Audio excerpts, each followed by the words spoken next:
नमस्कार, अभिनंदन और आप सभी का स्वागत है फिर से एक नए लेक्चर पर। आज के इस लेक्चर में हम लोग लॉज ऑफ केमिकल कॉम्बिनेशंस, रासायनिक संयोग के नियम, जो केमिस्ट्री का चैप्टर हम लोग पढ़ रहे थे, उस चैप्टर में हम लोग थ्योरेटिकल पार्ट को जो है पूरी तरह से कवर कर चुके थे और एमसीक्यू क्वेश्चन का जो है पार्ट 1 भी हम लोग डिस्कस कर चुके थे। और इस सेशन में जो एमसीक्यू क्वेश्चंस का जो सेशन ये होगा पार्ट 2। तो इसमें हम लोग आगे जो टॉपिक्स हम लोग पार्ट 2 वाला जो थ्योरेटिकल पार्ट वाला जो हम लोग डिस्कशन किए थे उससे रिलेटेड इसमें जो है क्वेश्चंस हम लोग करेंगे। और ये सारे क्वेश्चंस जो भी इस सेशन में हम लोग डिस्कस करने जा रहे हैं वो एग्जामिनेशन पॉइंट ऑफ व्यू से बहुत ही इम्पोर्टेंट होने वाला है। तो चलिए आज का सेशन जो है हम लोग स्टार्ट करते हैं। अगर आप सेशन और इस चैनल पर नए हैं तो चैनल को सब्सक्राइब कर सकते हैं। सेशन पसंद आए तो लाइक एंड शेयर आप कर सकते हैं। फॉलो करने के लिए जो है व्हाट्सएप, फेसबुक, इंस्टाग्राम, टेलीग्राम, जो भी सोशल मीडियाज़ हैं उनका लिंक जो है डिस्क्रिप्शन पर दे दिया गया है। और यहाँ पर भी जो है आप स्क्रीन पर भी देख पा रहे होंगे, यहाँ से भी आप देखकर फॉलो कर सकते हैं। इसी नंबर से जो है एक व्हाट्सएप ग्रुप भी बना हुआ है जिसका लिंक जो है डिस्क्रिप्शन पे दिया गया है। जो ग्रुप इस कोर्स जो पॉलिटेक्निक एंट्रेंस 2023 के लिए स्पेशली बनाया गया है, आप वहाँ पर भी जुड़ सकते हैं। वहाँ अपना डाउट या क्वेरी जो भी है आप वहाँ पर पूछ सकते हैं। चलिए, तो आज का सेशन का जो हमारा पहला क्वेश्चन है वो हम लोग डिस्कस करने चलते हैं। सबसे पहला क्वेश्चन हमारे पास जो है आज का वो है 2 elements A and B. 2 element है हमारे पास, है ना, 2 एलिमेंट है हमारे पास ए एंड बी। अभी आगे बोला जा रहा है to form 2 different compounds in which a gram of a का जो है ए ग्राम कंबाइन करता है बी के एक बार B1 ग्राम से और बी का ही एक बार B2 ग्राम से, ठीक है, रिस्पेक्टिवली ऐसा बताया जा रहा है according to the law of multiple proportion law के अकॉर्डिंग जो है ये कंबाइन कर रहा है कि नहीं। लॉज ऑफ मल्टीपल प्रोपोर्शन में हम लोग ये चीज़ को पढ़ चुके थे क्या कि एक कोई सेम कंपाउंड 2 अलग अलग रेशियो में किसी और कंपाउंड के साथ कंबाइन करके वो अलग अलग कंपाउंड जो है वो बना सकता है। ऐसा हम लोग पढ़े थे, है ना। ये B1 और ये B2 हो सकता है, तो यहाँ पर B1 और B2 होगा। ऐसा हम लोग मल्टीपल प्रोपोर्शन वाला जो लॉ पढ़े थे, बहु अनुपात वाला जो लॉ पढ़े थे, उसमें हम लोग जो है इस चीज़ को डिस्कस किए थे, ठीक है। और वहाँ पर हम लोग देखे थे क्या कि जब ये कंबाइन करके हम लोगों को वापस मिस जो है अभिक्रिया करने के बाद जो उत्पाद वाला सेक्शन है, उत्पाद वाले में हम लोगों को क्या मिलेगा, वहाँ पर एक होल नंबर के रेशियो पर जो है पूर्णांक के रेशियो में जो है अनुपात में हम लोगों को वहाँ पर देखने को मिलेगा। एक निश्चित पूर्णांक के अनुपात में हम लोगों को देखने को मिलता था। तो इसीलिए इस क्वेश्चन का जो आंसर है वो ये ऑप्शन नंबर बी होगा हमारा, जो कि क्या है, B1 and B2 bear a simple whole number ratio. एक पूर्णांक जो है पूर्णांक अनुपात में जो है हमको वो देखने को मिलेगा आफ्टर रिएक्शन, मतलब अभिक्रिया के बाद जो उत्पाद हमको मिलेगा वहाँ पर हम लोगों को वो एक सिंपल पूर्णांक अनुपात में देखने को मिलेगा, ठीक है। इस क्वेश्चन में किसी को कोई दिक्कत, कोई परेशानी है तो बताएं। बढ़ें अगले प्रश्न की ओर हम लोग। चलिए, अगला प्रश्न हमारे पास है chemical equation is balanced according to the law of. रासायनिक समीकरण किसके नियम के अनुसार संतुलित होता है। तो हम लोग लेक्चर के दरमियान थ्योरेटिकल पार्ट को जब कवर कर रहे थे तो उस समय हम लोग बहुत सारा नियम पढ़े थे, सबसे पहला नियम पढ़े थे क्या, बहुअनुपातीय नियम, मल्टीपल प्रोपोर्शन, है कि नहीं। हम लोग पारस्परिक अनुपात, रेसिप्रोकल प्रोपोर्शन, ये भी पढ़े हैं। कंजर्वेशन ऑफ मास, द्रव्यमान का संरक्षण का नियम, ये भी पढ़े हैं। डेफिनिट प्रोपोर्शन, निश्चित अनुपात का नियम, ये भी पढ़े हैं।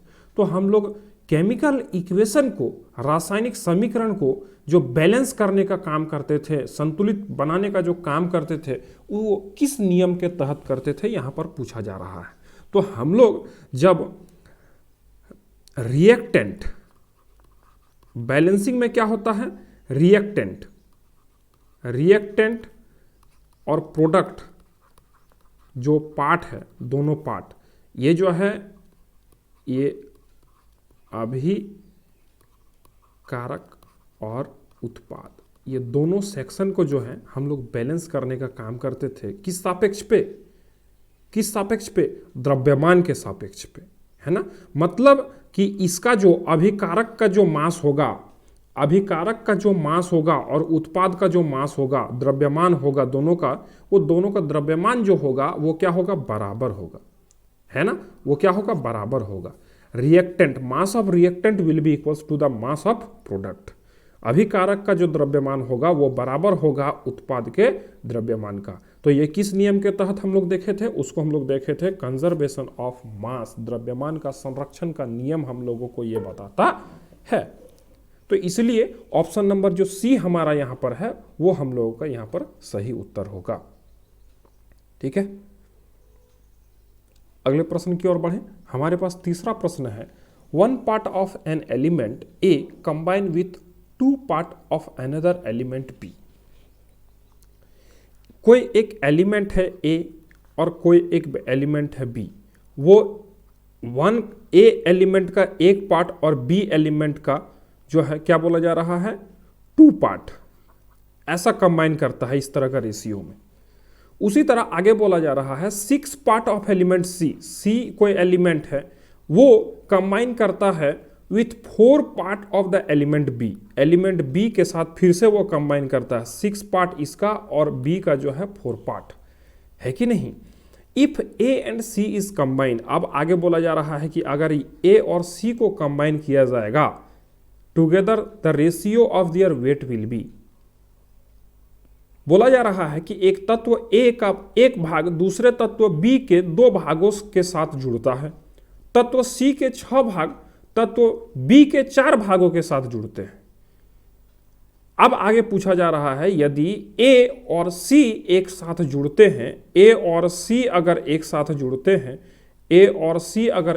जुड़ते हैं तो उसके वजन का अनुपात किसके द्वारा नियंत्रित किया जाएगा, उसका वजन का जो है नियंत्रण किस नियम के तहत किया जाएगा। तो देखिए हम लोग पढ़े हैं इस चीज को क्या, कि बहु अनुपात का जो नियम हम लोग पढ़े थे उसमें हम लोग पढ़े थे कि कोई एक एलिमेंट 2 अलग अलग एलिमेंट के साथ कंबाइन करके 2 अलग अलग तत्व के साथ मिलकर जुड़कर अलग अलग जो है रासायनिक पदार्थों का जो है निर्माण कर सकता है। तो यहाँ पर जो ऑप्शन नंबर ए है, मल्टीपल प्रोपोर्शन, बहु अनुपात का नियम के तहत ये काम होगा।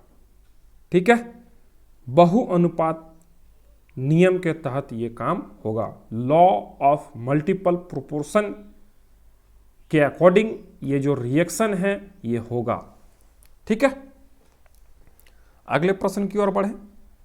चौथा प्रश्न है हमारे पास, 2 sample of lead oxide were separately reduced to metallic lead by heating in current of hydrogen.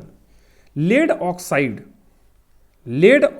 जो है, लेड ऑक्साइड को जो है हाइड्रोजन के साथ रिएक्ट करके, हाइड्रोजन का करंट मतलब हाइड्रोजन जो है बह रहा है उसमें जो है उसको क्या कर रहा है, वो उसके साथ जो है मेटालिक रिड्यूस करने का काम किया जा रहा है। लेड ऑक्साइड के 2 नमकों को अलग अलग हाइड्रोजन के करंट में गर्म करके धात्विक लेड में घटाया गया।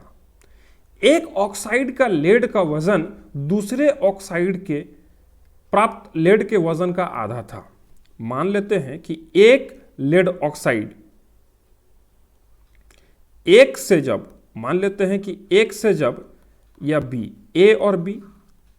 एक से जब वो लेड ऑक्साइड के साथ कंबाइन करता है, यहाँ पर हाइड्रोजन था, और इसके साथ जब वो कंबाइन करता है तो यहाँ पर उसको एक मिलता है और इस पर जो है उसको हाफ मिलता है कि नहीं? तो ये क्या हो जाएगा, ये क्या हो जाएगा?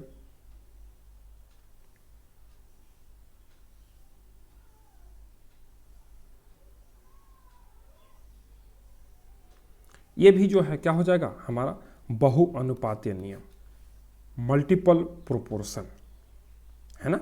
Multiple proportion. देखिए, एक ही चीज कंबाइन कर रहा है, एक ही चीज दो अलग अलग रेशियो में हमको दे रहा है, दो अलग अलग अनुपात में दे रहा है, तो इसीलिए इसको हम लोग बोल रहे हैं मल्टीपल प्रोपोर्शन। क्या बोल रहे हैं? Multiple proportion. इसका पहला वाला क्वेश्चन क्या था? ये पहला वाला, ये 3 नंबर का जो क्वेश्चन है, इसको हम लोग इसका जो आंसर होगा वो रेसिप्रोकल प्रोपोर्शन होगा, ये वाला नहीं होगा, है ना? ये वाला जो है नहीं होगा, मल्टीपल प्रोपोर्शन यहां पर नहीं होगा आंसर।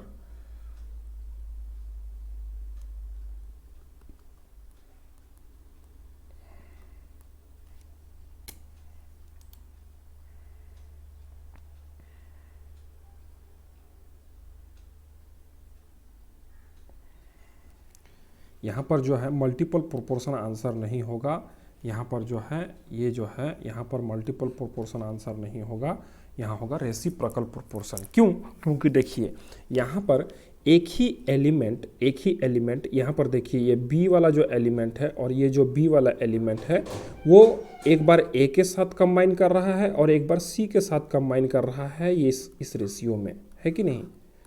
ठीक है, इस अनुपात में। उसके बाद जो है सी और ए कंबाइन करेगा तो इसको हम लोग क्या बोलेंगे? Reciprocal proportion. इसका आंसर होगा रेसिप्रोकल प्रोपोर्शन, ठीक है?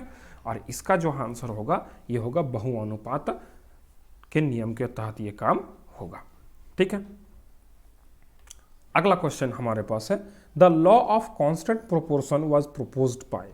कांस्टेंट प्रोपोर्शन का जो लॉ है, स्थिर अनुपात का जो नियम है, वो किसके द्वारा प्रस्तावित किया गया था? लेविस प्राउस्ट नाम का एक साइंटिस्ट थे जो इसको जो है प्रस्तावित किए थे। तो यहाँ पर प्राउस्ट सिर्फ दिया गया है, तो प्राउस्ट जो ऑप्शन नंबर ए है वो हमारा यहाँ पर सही उत्तर हो जाएगा, ठीक है? बढ़े अगले प्रश्न की ओर। छठा प्रश्न है हमारे पास, the formation of Cu and CO2 illustrate the law of. देखिए यहाँ पर जो है, यहाँ पर कार्बन जो है ऑक्सीजन के साथ कंबाइन करके बना रहा है एक बार CO, और कार्बन जो है एक बार ऑक्सीजन के साथ कंबाइन करके बना रहा है CO2, है कि नहीं? तो ये वाला जो है आंसर यहाँ पर क्या हो जाएगा हम लोगों का, बताइए। देखिए, दो सेम एलिमेंट किसी अलग अलग रेशियो में कंबाइन करके वो जो है कार्बन मोनोऑक्साइड और कार्बन डाइऑक्साइड बना रहा है कि नहीं? तो हम लोग इसको क्या बोलेंगे? Multiple proportion. एक बार हमको मिल रहा है CO कार्बन मोनोऑक्साइड और एक बार मिल रहा है CO2 कार्बन डाइऑक्साइड, तो मल्टीपल प्रोपोर्शन। एकदम इसी तरह का क्वेश्चन लेड ऑक्साइड वाला, एक बार हमको मिल रहा है एक हाइड्रोजन के साथ और एक बार मिल रहा है आधा हाइड्रोजन के साथ, तो हमको यहाँ पर क्या हो रहा है, मतलब एक बार जो है हमको क्या मिल रहा है यहाँ पर, the weight of lead from one oxide was half of the weight of lead obtained from the other oxide. Half weight हो जा रहा है, एक बार हमको जो है जो मिल रहा है उसका हाफ हमको मिल रहा है अगले बार, है कि नहीं?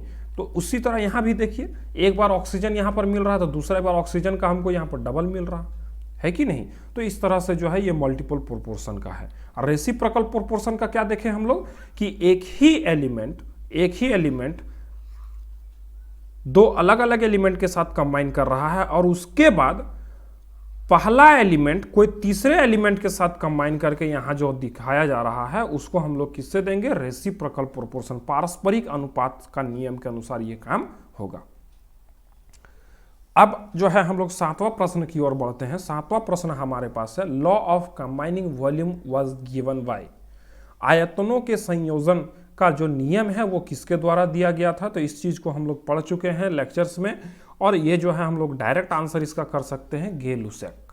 गे लुसेक के द्वारा जो है आयतनों के संयोजन का नियम जो है वो दिया गया था। और इसमें बताया गया था क्या कि अगर, जैसे कि एक एग्जांपल के जरिए हम समझाने का कोशिश करते हैं, अगर H2 प्लस Cl2 ये दोनों हाइड्रोजन और क्लोरीन दोनों कंबाइन करेगा तो यहाँ पर हमको मिलेगा HCl 2 मोल, है कि नहीं। तो 1 मोल हाइड्रोजन कंबाइन किया 1 मोल क्लोरीन के साथ, तो हमको 2 मोल क्या मिला, हाइड्रोक्लोरिक एसिड मिला। इसी तरह का जो रेशियो है वो बताए थे कौन, गे लुसेक साहब ने, है कि नहीं। और इसी को जो है हम लोग क्या बोले थे, आयतनों के संयोजन का नियम जो है बोलकर हम लोग पढ़े थे इसको। ठीक है, बढ़े अगले प्रश्न की ओर। 8वां प्रश्न है हमारे पास, a balanced chemical equation is based on. एकदम जो है पिछले क्वेश्चंस के बेसिस में है ये। हम लोग एक क्वेश्चन यहाँ पे किए थे, कौन सा क्वेश्चन, ये two chemical equation is balanced according to the law of. Chemical equation किसके तहत जो है बैलेंस किया जाता है, उसी तरह ये क्वेश्चन है, अ balanced chemical equation is based on. बस क्वेश्चन के पूछने के तरीकों को क्या तरीके को बदल दिया है ना, उलट दिया है तरीका को। तो इसको हम लोग क्या बोलेंगे, law of conservation of mass, है कि नहीं। केमिकल इक्वेशन को जो है बैलेंस करते हैं तो वो किस लॉ पर जो है आधारित होता है, द्रव्यमान का संरक्षण का नियम जो होता है कि नहीं। अभिकारक का जो द्रव्यमान होता है, अभिकारक का जो द्रव्यमान होता है वो बराबर होता है किसके, उत्पाद के द्रव्यमान का। वो ये कौन बताता है, द्रव्यमान का संरक्षण का नियम बताता है। Mass of reactant will be equals to mass of product, ये कौन बताता है, कंजर्वेशन ऑफ मास बताता है कि नहीं। चलिए बढ़े अगले प्रश्न की ओर। 9वां प्रश्न हमारे पास है, the ratio in weight by which carbon and oxygen combine in a molecule of carbon monoxide is. देखिए कार्बन मोनोऑक्साइड मतलब CO, है ना। तो यहाँ पर कार्बन मोनोऑक्साइड का जो रेशियो होगा, अगर हम लोग देखें कि कार्बन 1 और ऑक्सीजन 1, तो इस तरह से अगर हम लोग डायरेक्ट देखेंगे तो 1:1 का रेशियो है। लेकिन यहाँ पर जो है इस रेशियो को नहीं पूछा जा रहा है, यहाँ पर पूछा जा रहा है किसका रेशियो, वेट का। कार्बन मोनोऑक्साइड का एक अणु में कार्बन और ऑक्सीजन की किस अनुपात से जुड़ते हैं, वेट का, द्रव्यमान का जो है पूछा जा रहा है। तो द्रव्यमान हम लोगों को लिखना पड़ेगा, कार्बन का द्रव्यमान 12 और ऑक्सीजन का द्रव्यमान कितना, 16, है कि नहीं। अब इसको करना होगा 12/16, है कि नहीं। तो 4 तिया 12, 4 4 16। तो इसको हम लोग लिख पाएंगे 3:4, मतलब 3:4। तो ऑप्शन नंबर ए जो है हमारा यहाँ पे सही हो जाएगा, है कि नहीं। ये वाला जो है ये 1:1 ये वाला जो है गलत है, ये वाला नहीं होगा यहाँ पर। जल्दीबाजी में अगर आप इस तरह करते हैं तो आपको जो है नेगेटिव मार्किंग जो है आपको मिलेगा, है ना। ठीक है, बढ़ते हैं अगले प्रश्न की ओर। और आज का जो 10वां प्रश्न है, जो कि इस सेशन का अंतिम प्रश्न है, हम लोग देख रहे हैं क्या कि अ gaseous mixture contain H2 and N2 in the ratio of 1:4 by weight, the ratio of the molecules is.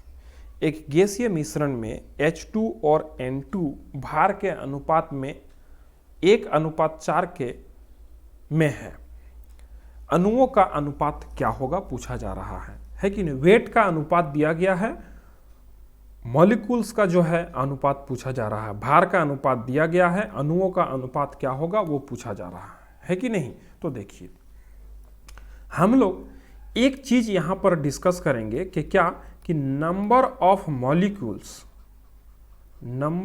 Molecules मतलब जो अणुओं का संख्या है वो डायरेक्टली प्रोपोर्शनल होता है किसके, नंबर ऑफ मोल्स के। ठीक है, अभी यहां पर जो है H2 और N2 का जो है H2 और N2 का जो रेशियो दिया गया है वो दिया गया है 1:4, है कि नहीं। जिसको हम लोग बोल सकते हैं 1x:4x बोल सकते हैं, ऐसा हम लोग बोल सकते हैं। अगर हम लोग H2 का यहां पर वेट निकालना चाहे तो 1:2 करना होगा, क्योंकि हाइड्रोजन का एक एटम का वेट कितना होता है 1, तो इसीलिए ये हो जाएगा 2। और यहां पर N2 का अगर निकालना चाहे मॉलिक्यूलर वेट, है कि नहीं, मॉलिक्यूलर वेट तो क्या होगा 2 × 14, क्योंकि इसका एक एटम का वजन कितना होता है 14 ग्राम, तो यहां पर कितना हो जाएगा 28 ग्राम, है कि नहीं। अभी देखते हैं यहाँ पर number of molecules, number of molecules मतलब number of molecules of hydrogen upon number of molecules of nitrogen will be equals to. अब नंबर ऑफ मोल्स हमको निकालना है, तो नंबर ऑफ मोल्स कैसे निकलेगा, तो देखते हैं। नंबर ऑफ मोल्स जो होता है वो होता है weight of hydrogen will be equals to molecular weight of hydrogen, ये बराबर होगा। मतलब वेट ऑफ हाइड्रोजन को भाग देंगे जब मॉलिक्यूलर वेट ऑफ हाइड्रोजन का, तो हम लोग को मोल मिल जाएगा। उसी तरह weight of nitrogen upon weight of molecular weight of nitrogen, ये हमको देगा नाइट्रोजन का मोल के बराबर। क्या होगा यहाँ पर, नाइट्रोजन का मोल, है कि नहीं। तो यहाँ पर हम लोगों के पास हाइड्रोजन कितना है, 2 है कि नहीं। और यहाँ पर हाइड्रोजन का मॉलिक्यूलर वेट कितना है, 1 है। इसको हम लोग बराबर इंटू कर सकते हैं डायरेक्ट, है कि नहीं। और क्या हो जाएगा, यहाँ पर वेट ऑफ नाइट्रोजन कितना है, वेट ऑफ नाइट्रोजन कितना है, तो वेट ऑफ नाइट्रोजन है 28 और इसका मॉलिक्यूलर वेट कितना है, इसका मॉलिक्यूलर वेट है, इसका मॉलिक्यूलर वेट कितना है 14। अच्छा, इसी का जो रेशियो हम लोगों को यहां पर दिया गया है उसको अब हम लोग पुट करेंगे। रेशियो यहां पर इसका क्या दिया गया है, वेट का रेशियो क्या दिया गया है हाइड्रोजन का, तो हाइड्रोजन का वेट का रेशियो दिया गया है x, तो अपॉन क्या हो जाएगा, ये क्या हो जाएगा x अपॉन 2 इंटू ये क्या हो जाएगा, हम लोगों को दिया गया है क्या, हम लोगों को दिया गया है यहां पर 28 अपॉन 4x हो जाएगा। ये समझ पाए आप लोग, नहीं समझ पाए, देखिए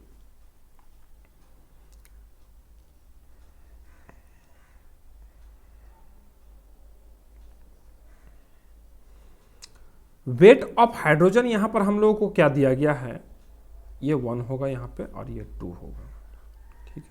मॉलिक्यूलर वेट जो है, वेट ऑफ हाइड्रोजन यहाँ पर जो है वो दिया गया है 1 और मॉलिक्यूलर वेट जो है यहाँ पर कितना है 2 है, ठीक है। तो हाइड्रोजन का जो वेट है वो यहाँ पर दिया गया है, हम लोग अनुपात में देख रहे हैं x, तो यहाँ पर x पुट कर सकते हैं अपॉन यहाँ पर जो है हम लोगों को जो है इसका मॉलिक्यूलर वेट निकाले वो क्या है 2 है, तो x अपॉन 2। यहाँ पर देखिए weight of nitrogen, weight of nitrogen कितना है, वेट ऑफ नाइट्रोजन है 4x, तो हम लोग लिख पाएंगे 4x और मॉलिक्यूलर वेट ऑफ नाइट्रोजन यहाँ पर कितना है 28, तो 28। अब यहाँ पर अगर एक स्टेप यहाँ पर देखिए x upon 2 upon 4x upon 28 है ना, यहाँ पर 28, तो इसको हम लोग लिख पाएंगे क्या, x upon 2 into 28 upon 4x, ऐसा लिख पाएंगे। उसी चीज़ को हम यहाँ पर डायरेक्ट लिखे हैं, उसी चीज़ को हम यहाँ पर डायरेक्ट लिखे हैं। x से x कैंसल हो गया, 7 चौक 28, तो ये 7/2, तो ये रेशियो आ जाएगा 7:2। मतलब जो मॉलिक्यूल्स का जो रेशियो है, नंबर ऑफ मॉलिक्यूल्स का जो रेशियो है वो कितना आ जाएगा 7:2।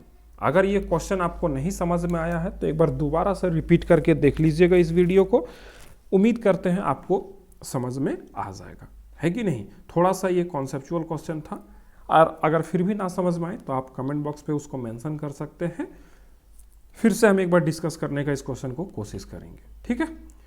तो यहाँ पर हम लोग क्या किए हैं, देखिए हम लोग क्या किए कि नंबर ऑफ मॉलिक्यूल्स जो है वो बराबर कर दिए नंबर ऑफ मोल्स का। नंबर ऑफ मोल्स क्या होता है, किसी भी जो है तत्व का, किसी भी एलिमेंट का जो वेट है और उसका मॉलिक्यूलर वेट का जो रेशियो होता है वही होता है नंबर ऑफ मोल्स देता है हम लोगों को, ठीक है। तो यहाँ पर हाइड्रोजन का मोल हम लोग निकाले और यहाँ पर ऑक्सीजन का हम लोग मोल निकाले, ठीक है। उसी मोल को निकालकर हम लोग उसको जो है क्या कर दिए, अब मॉलिक्यूल्स का जो है यहाँ पर रेशियो हम लोगों को मिल गया 7:2 का, ठीक है। और ऑप्शन नंबर ए जो है हमारा यहाँ पे क्या हो गया, सही हो गया, ठीक है। तो इस तरह से जो है हम लोग 10 क्वेश्चन इस सेशन में डिस्कस किए। अगर सेशन आपको पसंद आया हो तो लाइक एंड शेयर आप कर सकते हैं, चैनल पर नए थे तो आप सब्सक्राइब भी कर सकते हैं। मिलते हैं फिर आपसे अगले लेक्चर में, तब तक के लिए गुड बाय, टेक केयर।